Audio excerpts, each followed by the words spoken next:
Olá, sejam bem-vindos ao EmergenCast, um bate-papo sobre emergências médicas. Eu sou o Dr. Vitor Dalla. Eu sou o Dr. Pietro Lima. Vamos falar hoje com o Dr. Tiago Rodrigues, médico intensivista, diretor científico da SOEST e é especialista em transplante cardíaco pelo Hospital Sírio-Libanês. Qual é o assunto de hoje, Vitinho? Hoje o tema é sepse. Tudo bem, Tiagão? Beleza, pessoal. Primeiro, parabenizar pela iniciativa de vocês. Acho que nós capixabas nós somos um pouco carentes nessa parte de conteúdo médico. A gente tem muita coisa vindo de fora, né? E tem muita gente boa, né? Como, vocês dois são duas feras, dois especialistas, referências aí. E obrigado pelo convite. Obrigado por ter aceitado. Um convidado desse gabarito, né, cara? Muita hoje, ciência. então, vamos falar sobre sepse. E aí, Tiagão, é importante saber sobre sepse? Por que é importante esse assunto pra gente? Sepse. Rapaz, começando, sepse mata uma pessoa a cada 2,8 segundos no mundo. Dados recentes do SPREAD, né, que é um trabalho nosso, fala que a nossa mortalidade por sepse bate 55%. Então, falar de sepse, disso, né, entender sepse, diagnosticar precocemente sepse é de fundamental importância. Né? E olha que dado epidemiológico interessante, né? Então, fundamental pra gente conversar sobre esse assunto aqui. E vamos lá. Então, o que é sepse? Tiagão, fala pra nós. O que é sepse, então, pra gente entender? Como Sepse. é que eu vou identificar isso aí? Até porque é o seguinte, né, Tiagão? Muitas vezes a gente vê, cara, o recém-formado, aquele cara que tá terminando a graduação. Rapaz, ele não sabe nem o que significa e muitas vezes identificar parece uma dificuldade, né, Tiagão? A gente vê os dois lados. A gente vê as pessoas super diagnosticando infecção, né? Dando antibiótico para qualquer febre e deixando passar batido. Tem os dois cenários bastante, né? A gente viu muito isso agora no Covid. Qualquer febrezinha, toma azitromicina, né? E as febres persistentes, né? E era só escalonando antibiótico. A gente viu, cara... A gente que trabalha em hospital cardiológico, você vê aquele paciente que faz o infarto no dia seguinte febre. É uma resposta inflamatória do infarto, né? Então, falando em resposta inflamatória aí, o que é a sepse, então? Sepse, a definição de sepse de livro é uma resposta inflamatória desregulada do organismo, né? Então, assim, inflamar, isso é assim, quando responde a um patógeno. Sepse você pode ter por bactéria, vírus e fungo. Então, quando esses patógenos invadem, existe uma resposta inflamatória, que a princípio é do bem, é para poder defender. Quando fica desregulado, você inflama muito e aí vem, disfunção orgânica. E aí começa, né? Então, sepse é uma resposta desregulada do organismo a um patógeno. Pode ser vírus, bactéria ou fungo. Tiagão, eu posso falar então que sepse não é para quem quer, é para quem pode, então... Rapaz, aí nosso caso mais recente de sepse por vírus foi o Covid, né? E aí você via famílias, irmão que pega Covid, interna e morre, o outro passa liso. Um idoso que pega Covid e passa liso, um jovem pega o Covid e morre. Então a gente tem uma predisposição genética a inflamar. Isso infelizmente acontece, a gente não sabe quem é quem, né? Excelente. Então, como a gente está falando de uma patologia que gera disfunção orgânica progressiva e grave, né? E com esses níveis de mortalidade que você trouxe brilhantemente pra gente, então a gente precisa entender que a gente precisa diagnosticar isso precocemente, né? Então, exatamente. Como que a gente faz aí? Ainda mais que a gente teve agora novos consensos, né, em 2021. Então, vamos comentar um pouquinho sobre essas mudanças aqui. E aí, como é que a gente reconhece a sepse pra gente? Como é que a gente diagnostica isso? Sepse é quando você tem uma infecção com disfunção orgânica, né? O corpo inflama tanto a ponto de gerar a disfunção orgânica que aí começam alguns conflitos. Por exemplo, que a gente tem aí, o pessoal confunde muito, usa muito o Q-sulfa, né? E o Q-sulfa, a sensibilidade é 24%. Então, o paciente às vezes não tem o Q-sulfa e tem sepse. Como é que a gente vê lá? Está na porta do PS, chega um vozinho estranho, prostrado, com febre. Será que é sepse? Será que não é sepse? Então, a gente tem ferramentas que ajudam, né? Então, assim, primeiro, qualquer disfunção orgânica vale ou hiperlactatemia. Aí você tem o SOFA, que são 6, né? Excelente. Para poder pontuar. Mas, então tem que ter um exame para poder dizer que é sepse. Não, o paciente está com Glasgow 13, 12, rebaixou Glasgow, vale. O paciente tem um foco presumido, tosse, disúria, e Glasgow. O paciente ou está hipotenso. Isso não é exame físico. Isso é exame físico. Isso não é exame laboratorial. Você bate o olho, o paciente tem um foco presumido, seja pulmão, urina, pele, e tá sonolento. Sepsis. Isso que eu te perguntar, Tiagão. A gente vê, cara, assim, a gente tem temperamento capilar, a gente tem neurológico. A pergunta é, onde é que você vê a galera mais pecar? Assim, é um que deixa mais batido no sinal de sepsis ali, que a galera não olha, assim. Você sente, assim, que, podia ter tocado, assim, ter pensado nisso antes de diagnosticar o sepsis mais precoce. Então, a gente tenta se cercar de scores e de tabelas para poder deixar o método mais sensível. Sensível é enxergar logo, né? E você precisa pensar na doença para poder diagnosticar a doença. Então, você ter um feeling, você usar marcadores laboratoriais é legal, mas ter o feeling clínico e você não botar a mão no doente. Por exemplo, o enchimento capilar é um dado bom. Existem marcadores como Shock Index. Você tem vários marcadores que você pode usar. Existe um score que até o novo consenso coloca, que não é para usar sempre, mas, por exemplo, o NILS, que você pode usar na enfermaria, o NILS pontuar mais que 4, com um foco presumido, já está valendo. Mas para você diagnosticar sepsis, você tem que pensar em sepsis. Então, falta o pessoal colher uma história bacana, colocar a mão no doente, acessar e reacessar. Então, vou puxar para minha área aqui. Então, a clínica é soberana, né? Eu, como especialista em clínica médica, falo muito isso, né? A clínica é soberana, então, né, Tiagão? Nada como uma prática clínica, né? O cara tem que... A gente puxa muito isso aí pra galera lá do internato, né, Tid? Assim, cara, vamos pro hospital, vamos tocar no doente, vamos examinar o doente, assim. A gente vê que, ainda mais nesse Covid, a galera perdeu muito isso, né, cara? Porque muitos ficaram um ano e meio sem ir ao hospital, né? Fazendo muito curso EAD, muita parte teórica da medicina. E tem a galera formando com um pouco de dificuldade nisso. O lance é o seguinte, em qualquer área, quando o doente lê o mesmo livro que a gente, por exemplo, chega lá florido, né, que a gente chama, tosse, febre, dispneia, hipotenso, roxo, sepsis. O diagnóstico brilha na cabeça, né? O difícil é quando o paciente chega com tosse, a pressão está normal, você não pediu exame ainda, ou ele só chega com uma febre. Vai que essa febre é uma pancreatite. Perfeito. Vai que essa dispneia é um TEP. Excelente. Entende? Então, quando o doente está ali, que você precisa realmente pensar, examinar, pedir exame, não é pedir tudo que é exame. É exame direcionado. A gente é cobrado por custo também. O paciente chega com dor no pé, você vai pedir uma tomografia de tórax, né? Perfeito. Vai que é pneumonia. Então, você precisa ser custo efetivo lá na ponta da lança também, senão você acaba que você roda, né? Tá excelente, excelente. Então, falamos dos scores aqui, falamos do QuickSOFA, né? Que até o novo consenso veio trazendo essa questão da baixa sensibilidade, da gente levar isso em consideração. E tem algum marcador laboratorial? Por exemplo, a gente ainda tem papel para procalcitonina para indicar início de antibiótico, para a gente fazer diagnóstico mais precoce? Qual o papel real da procalcitonina nesse novo consenso aí que veio para nós? Diagnóstico de sepsis é foco com disfunção orgânica ou hiperlactatemia. A procalcitonina não entra para diagnóstico. Maravilha. Sensibilidade, especificidade baixa. Pancreatite vai aumentar, grande queimado vai aumentar, respostas inflamatórias exuberantes aumentam procalcitonina. Ela é um excelente método para você usar para tirar. Você começa o antibiótico, lá no segundo dia o doente parou febre, não está mais taquipneico, por conta... Ele vem melhor, tá bem, e aí você está no D3, aí você pede a procalcitonina e faz 5 dias ao invés de fazer 7. Você consegue fazer menos dias de antibiótico com a procalcitonina, mas começar guiado por procalcitonina, não. Excelente. Então, de jeito nenhum. Então, vamos ficar com esse papel aí de avaliar o tempo e encurtar o tempo de antibiótico de acordo com a procalcitonina. Tem uma tabelinha bonitinha que diz isso. Perfeito. Marcador para começar antibiótico não serve. Para descalonar, junto com a clínica, serve. Maravilha, é excelente. Então fica aí o papel da procalcitonina. Tia, a gente vem conversando, cara, até uns bate-papos sobre o choque lá. O paciente chegou, sepsis, mal perfundido, nora ou volume? Quanto eu faço de volume, né?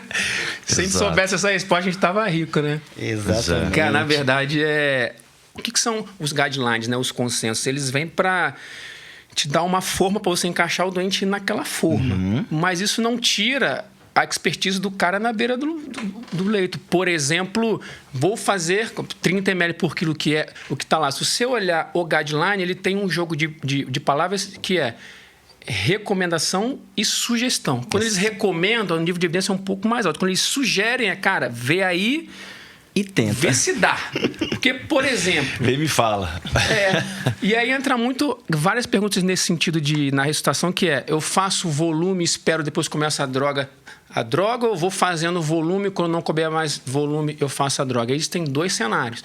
Primeiro que um paciente com hipotensão ameaçadora à vida, por exemplo, sonolento 6x3, você tem um documento que diz, que é o do ILAS, né, que é o Instituto Latino de Sepsis. Num cenário de hipotensão ameaçadora à vida, comece droga vasoativa mesmo antes do volume. Então, você vai fazer os 2 ao mesmo tempo. Agora, aquele paciente com 88 por 60 e pouco, você pode fazer etapas de 500, reavaliar. 30 ml por quilo, um paciente de 70 quilos vai ganhar 2 litros e 100. Então, se o paciente tiver uma fração de ejeção de 25%, 30%, já não vai bem. Então, assim, fazer volume no choque séptico, não é toda sepsis que o doente vai ganhar volume, né? Paciente com sepsis, choque séptico, lactato alto, você está liberado para fazer volume, pode fazer até os 30 ml por quilo, não precisa ser na primeira hora, mas avaliando e reavaliando. E não exclui de começar droga vasoativa. E a noradrenalina é a primeira droga de escolha. Posso fazer só um parênteses para droga. Você que manda. Você deve. As pessoas falam de nora pensando só na vasoconstricção da nora, né?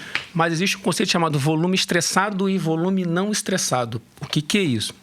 Volume estressado é aquele volume que volta para o coração, estende a câmara, faz mecanismo de Frank-Starling e dá débito cardíaco. Perfeito. Né? Exato. Só que o sangue que volta para o sistema venoso, que são vasos de capacitância. Sim. Então, vamos supor aqui, você vai voltar desses 4 litros, 3 vão voltar e 1 está na veia. Sim. Quando você começa uma droga vasoativa tipo nora, essa vasoconstricção faz o que além da vasoconstricção? O primeiro efeito é aumentar volume estressado. Aquele volume não estressado que está lá, que não voltou, você faz a vasoconstricção e você aumenta retorno venoso. Então, droga vasoativa tem 2 mecanismos. Perfeito. Vasoconstricção e aumentar volume estressado. Excelente.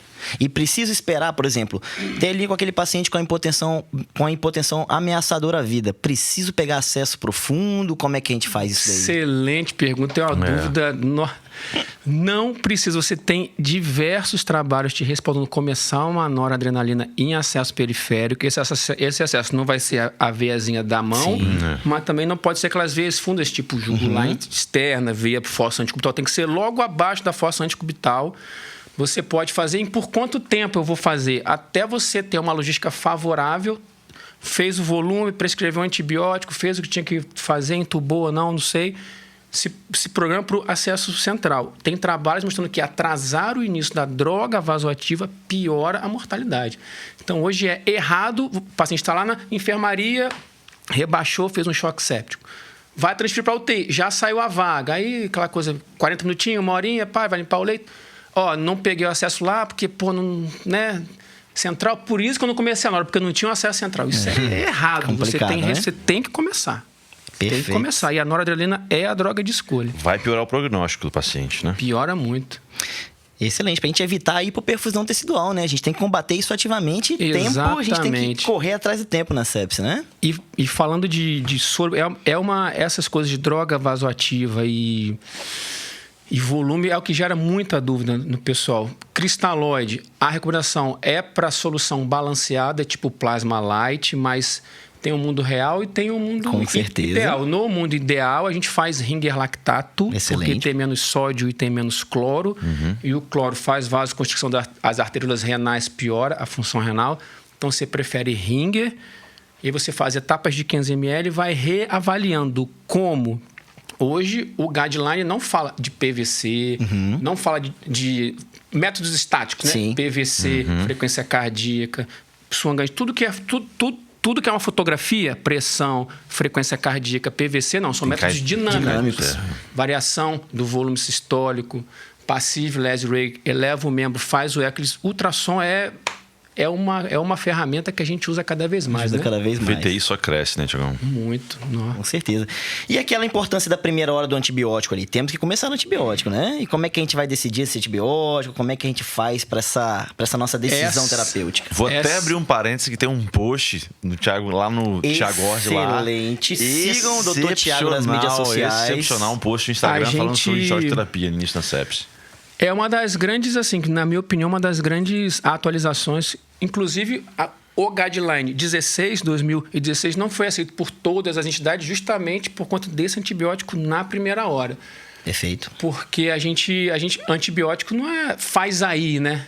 Antibiótico você tem vários efeitos colaterais, plaquetopenia, disfunção renal, alergia, resistência antimicrobiana, que é um problema de saúde pública hoje. A gente está perdendo o nosso arsenal, a gente está treinando as bactérias aos nossos antibióticos cada vez mais. Um monte de vírus com antibiótico aí, né? Pra gente lembrar do Covid. E a gente tinha aquilo. Eu acho que é sepse. Já começa antibiótico na primeira hora. Isso em 2016. Sim. Nessa atual, dividiu. Se é uma sepse, eu tenho certeza que é sepse. Você tem o pacote da primeira hora, né? Que você faz, você colhe exame, lactato, hemoculturas, e aí você segue. Antibiótico, você colhe hemocultura antes de fazer antibiótico, se atrasar menos de 45 minutos. Perfeito. Ok? E aí o doente é sepse, começa antibiótico. Tenho certeza que o paciente tosse, febre, choque, dispneia, beleza. E aquele cara que eu tô na dúvida? Eu acho que é sepse, mas tá chocado, tá hipotenso, você começa o antibiótico. Mas como você não tem CC, vai correndo atrás. Você pede tomografia, pode ser que não seja, mas você tem... Pesquisa diagnósticos diferenciais. Você tem que começar na primeira hora. A grande sacada nova é a seguinte: eu acho que é sepse, mas não tem choque. Opa, e aí? E aí você tem até 3 horas para definir para onde você vai, porque pode ser uma dispneia por TEP, Perfeito. Pode ser uma febre por pancreatite, entende? Pode ser um pós-infarto que inflamou. Você tem várias coisas que fazem o dente inflamar que não é sepse. Pode ser uma sepse viral por Covid e não por bactéria. Tem um trabalho muito interessante, cara, que mostrou o seguinte: dos pacientes que estão com Covid em casa, o ideal, os que complicaram para usar antibiótico foi 3%. Sim. Nos doentes que estavam em casa e complicam e internam, 15% era o grupo que realmente tinha co-infecção bacteriana. Mas o trabalho mostrou o quê? Que 73% desses pacientes receberam antibiótico. Olha a seleção natural das bactérias aí. Aí então, começa esse monte de bactéria multiresistente. É sepse, antibiótico na primeira hora. Eu acho que é sepse e tem choque. Antibiótico na primeira hora. Eu acho que é sepse e não tem choque. Cara, pesquisa. Colhe uma história mais bacana, pede uma tomografia, pede o que você quiser pedir e vai se cercando. Beleza. Tem um tempo assim pra gente pensar nisso? 3 horas? 3 horas. Você tem 3 horas pra poder definir pra onde... Mas aí você consegue já fazer uma toma com contraste. Já conseguiu fazer algumas investigações. Um pouco melhor. O que às vezes acontece, cara, assim, na vida real, é você... Vai e não chega num diagnóstico, o dente está piorando. Você pode começar um antibiótico e aí depois você continua procurando e depois você descalona. Perfeito. Entendeu? Mas no geral a gente tem isso para poder fazer. Certeza que é sepse? Começa. Não sei e tem choque. Começa. Não sei e não tem choque. Corre atrás e segura o antibiótico, que pode ser vírus. Tiagão, outra coisa. Tá lá o nosso amigo no pronto-socorro, chega a enfermeira e fala assim: doutor, você diagnosticou sepse tem 40 minutos aí, você começou nora, hidratou, só que o laboratório não vem coletar cultura, tem 40 minutos. E aí? Começa. Interessa. Antibiótico na primeira hora. E se você tem... O ideal é colher hemocultura antes, né? Porque as hemoculturas já têm uma sensibilidade super baixa. Sensibilidade é a capacidade de enxergar, né? Super baixa. Se você começa um antibiótico ainda, piora a sensibilidade. Mas se for atrasar mais de 45 minutos, você vai começar o antibiótico. E esse mesmo paciente aí do Pietro começou a nora e continua evoluindo com hipotensão, a gente continua com hipoperfusão tecidual. E aí, manejo de drogas vasoativas. O que a gente faz agora? Você tem 2 cenários. E aí? Chama o médico. Primeiro cenário é: o dente está com nora, você já ressuscitou volemicamente, não cabe mais volume. Perfeito. Quando essa nora chegar em 0,25 micrograma quilo minuto, que para um doente de 70 quilos vai dar com 4 ampolas em 170 de soro, vai dar mais ou menos 17 ml hora. Não é? Teoricamente, não é tanto, Você está autorizado a usar um segundo vasopressor. que é a vasopressina. A nora age no alfa-1. Excelente. Né? E a vasopressina age no V1 no vaso. Então, você tem 2 drogas fazendo vasoconstricção por receptores diferentes. Excelente. A gente tendia a atrasar um pouquinho, né? Só quando a nora subia um pouquinho mais, né? Exatamente. E assim, você pode começar com 0,25 ou com 0,5. Perfeito. O guideline diz assim, de 0,25 a 0,5, quando não cabe mais volume. E aí tem um outro cenário também, que é quando você tá com nora, tá com vaso, a PAM tá em alvo, que a gente quer um 65 de média, e o doente continua com lactato subindo, sinais de hipoperfusão. E aí, nesse cenário, você associa um inotrópico. Excelente. Dobutamina. Maravilha. E aí, um outro cenário ainda que é nora, vaso, o doente não está atingindo a pressão. Você precisa de mais vasoconstricção. A nora, a dose máxima é 2 microgramas, né? A vaso é 0,04 unidades. Perfeito. E aí você pode associar, pensando num terceiro vasopressor, para atingir a PAM, seria adrenalina. Você pode usar nora, vaso e adrenalina. Um terceiro vasopressor. Só não é lógico fazer nora, adrena com dobuta, não tem muita lógica. Sim. Fazer. Perfeito. Corticoide, Tiagão, você já entra quando não entra vaso? Corticoide é uma droga que a gente, com a mesma recomendação de começar a vasopressina 0,25 de nó, a gente associa hidrocortisona 50mg de 6 em 6, 200mg dia. Você pode usar intermitente, você pode usar 200 em bomba ou 50 de 6 em 6. 6 em 6. A gente usa. Excelente. Pode usar. É uma recomendação fraca, mas você pode usar. E aí, tem uma terceira pergunta de droga vasoativa que é, e agora eu consegui, qual que eu desmamo primeiro? Essa pergunta é excelente. E aí, o que eu desmamo primeiro? O paciente está melhorando ali, a pressão de perfusão, a PA segurando, está começando a desmamar a droga vasoativa, e aí, o que eu desligo primeiro? Tá hipertenso. E aí o doente tá lá com droga. Tá com 0,5 de NOR, com 0,04 de vaso, e tá lá com 70 de média, lactato caiu, o doente tá na mão, né, que a gente fala. Sim. É um choque controlado. Dá um alívio, né, cara? Cara, hoje você não tem um consenso. Você tem trabalhos que... Vocês botam os trabalhos como link assim embaixo, pessoal? Acessaram? A gente pode até começar a colocar. Porque eu posso dar uns pra vocês. A gente Até porque é o primeiro que a gente vai fazer gravado, né? É, o primeiro em vídeo, né? YouTube, não tem consenso. O que... Você tem trabalho falando para desmamar primeiro a vaso... O que você começou vaso com nora 0,25 de nó, colou vaso. Aí você vai cair na nora por 0,25, depois começa a cair a vaso. E tem trabalhos falando que desmamar a nora primeiro é melhor.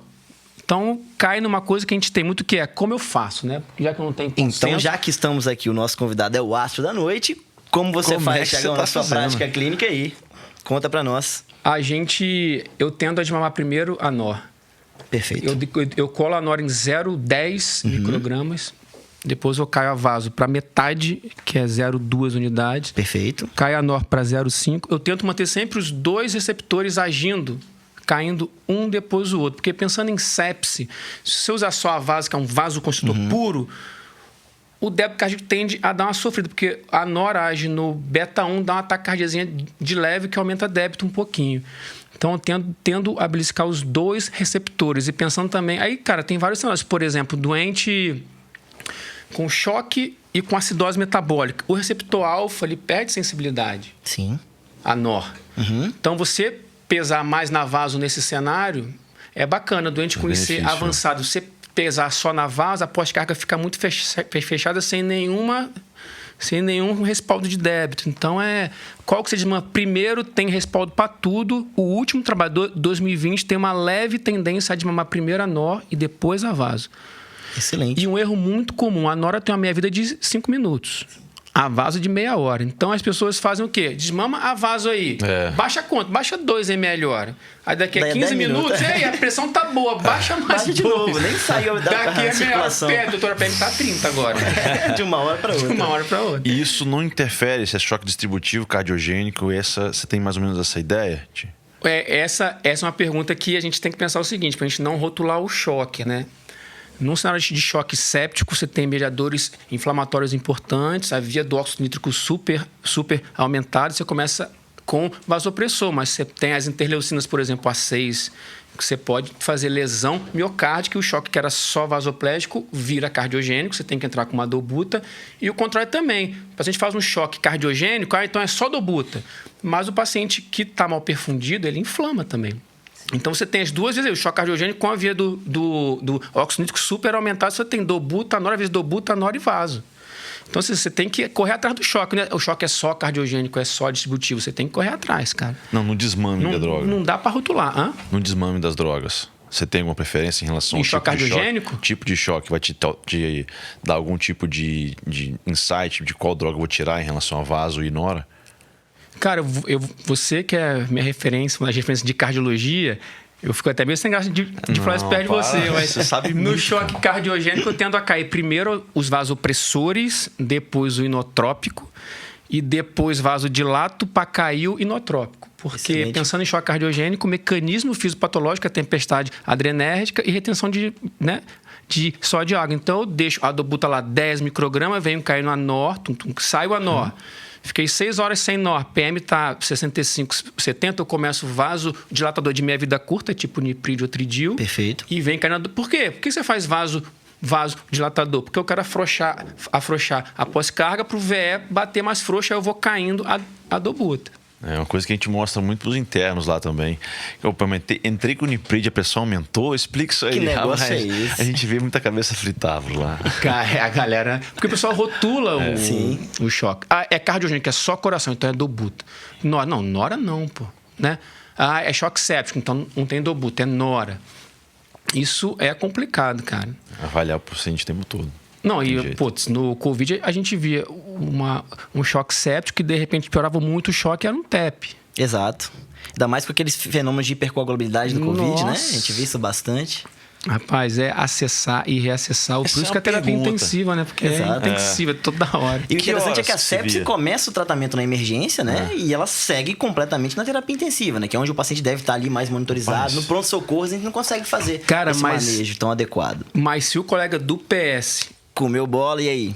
Cara, você perde as horas de ouro, putz, porque você vai correr atrás de disfunção orgânica demais, entendeu?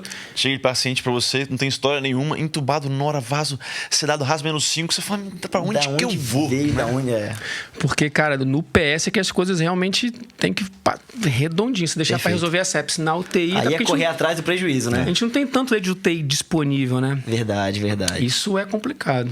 Com certeza. Então, o PS é aquela hora de ouro lá, tanto é que a primeira hora da sepse é lá embaixo, né? Sempre lá embaixo, né? Geralmente não é lá dá pro colega embaixo. fazer 15 ml de soro, deixar a nora no talo, subir, o paciente tá batendo 130, Exato. seco. O paciente chega todo descompensado lá pro intensivista, Não dá, né? não dá, Então não fica dá. complicado. Tinha uma parada muito louca, tá pensando aqui. A hora que, assim, eu não peguei muitos pacientes com TEPs muito graves no Covid. Mas, cara, para e pensa, o paciente já tava saturando. Rapaz, a ventilação mecânica era o caos. Então, você já mantinha a relação PFO2, assim, lá em cima. E já vinha com uma SARA importante. E aí, como é que já. você chegava e falava, cara, esse cara me cheira TEP? A gente tem diagnósticos cruéis, por exemplo, pós-op de cardíaca, que o doente é exposto a SEC, uma circulação extracorpórea, chega super inflamado e no primeiro, segundo PO faz febre, né? O doente inflama, aumenta a permeabilidade capilar pulmonar, fica aquele pulmãozinho meio branco, você fala, putz, mesma coisa o Covid, o pulmão do cara já é branco. Complacência do cara é 20, 15, complacência pulmão duro de ventilar pra caramba. Já é um pulmão péssimo, cara. Então, assim, TEP é alta suspensão clínica. É aquele paciente que realmente ele tá mais ou menos e piora muito. E o TEP, você pegar, no Covid, pra você pegar... TEP já é uma doença super subdiagnosticada, né? Assim, independente da doença.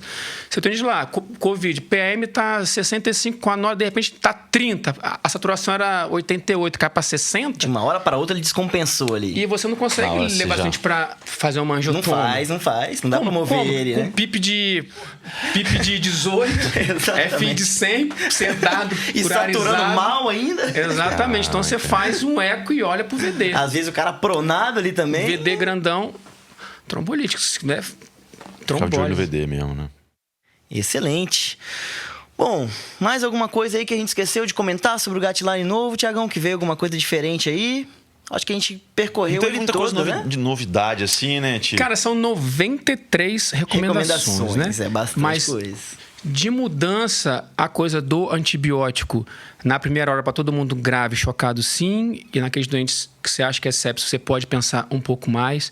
Eles são bem taxativos de não usar o Quick-Sulfa, usar o sulfa, mas o sulfa não contempla lactato. Então, é qualquer ponto no sulfa. Um ponto. Plaquetopenia, pontua. Perfeito. Hipotensão, pontua. PF baixa, pontua. Disfunção renal, qualquer um, mais lactato, que não está no sulfa, né? Sim, sim. A gente não... Uma amidalite... Putz, tem um caso esses dias. Amidalite, 40 anos, prostradaço, taquicárdico, sem disfunção orgânica importante, lactato 3. Interna. Perfeito. Ponto. Entendeu?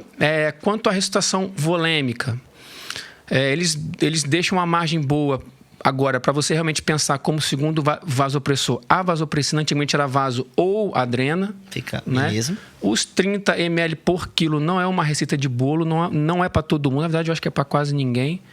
É fazer e reavaliar. Procalcitonina para diagnóstico não entra. É legal poder descalonar antibiótico. Perfeito. É bacana.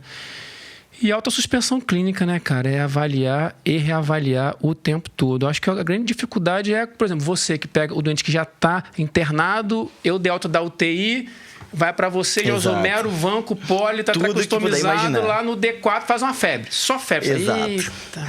Da onde vem essa febre? E agora? É uma flebite que aconteceu, uma coisa diferente. Aí você sai quebrando a cabeça para tentar achar desinvade. Desinvade tudo, troca a catéria. Começar na hora na periférica, não atrasar Isso o início do vasopressor de jeito nenhum. Cara, acho que é isso. De mudança... Cara, sepsis é um mundo. É um mundo gigantesco, né? É um mundo. E pensando em antibiótico, uma coisa que eu falo muito para os residentes é... Cara, não confundir antibiótico de largo espectro com antibiótico para todos os espectros. Porque o que a gente vê muito é o seguinte, você precisa cercar a flora que é compatível com o doente. O paciente veio de casa, não internou e nem usou antibiótico nos últimos 90 dias. Não é DPOC, não faz hemodiálise, não é de casa de repouso. O paciente, a gente. De casa, comunidade. Pô, meu pai tá lá de boa, 60 anos, começa com uma tosse, eu tento tratar em casa, não resolvo, lá no quarto dia ele prostra, febrão, pai, vamos lá pro evangélico. Cara, chega lá, lactato alto, né? Pô, disfunção orgânica, o que eu vou cercar? Pneumococo. Pô, e atípicos, legionela, micoplasma e clamídia. Então é ceftriaxona e ácitro. Perfeito. Eu não vou entrar com o Merivan, mas ele tá chocado, cara. É aquela questão que eu costumo falar com os internos lá também. Virulência é diferença de resistência antibiótica, né? Total. Às vezes é uma bactéria de comunidade que é sensível ao ceftriaxona, que é um antibiótico que a gente usa mais rotineiramente, mas a bactéria é muito virulenta, então ela gera uma resposta inflamatória importante. Então essa questão da virulência / resistência antibiótica, importante, né? E a mesma coisa o paciente que interna, tá lá no hospital no D3, passou 2 dias de internação, você precisa cobrir pseudomonas. Perfeito. Mas o paciente não tá invadido, a pele é íntegra, não tá entubado. Cara, você vai cobrir com cefepime, não vai estar com Merivan. Não precisa jogar lá em cima. Não precisa. Porque senão você já queima uma arma importante. Cara, choque não é deficiência de vancomicina. Excelente. Né? Essa é maravilhosa. Esse ditado é espetacular. É complicado. É isso aí. Ti, a gente não tem como te agradecer. Obrigado pelo convite aí, você ter aceitado esse nosso convite. Fiquei muito feliz vocês terem lembrado de mim. Eu tô... Com certeza. E vai voltar mais gente. Uma referência pra gente, né, Vitinho? Uma referência enorme pra gente. Rapaz, lembrando que aqui é a rotina do quarto andar, né? Todo mundo aqui, clínica médica, cardiologia e terapia intensiva. Exatamente. Quarto andar do Hospital Evangélico. Da cafeteira ferve lá. Exatamente.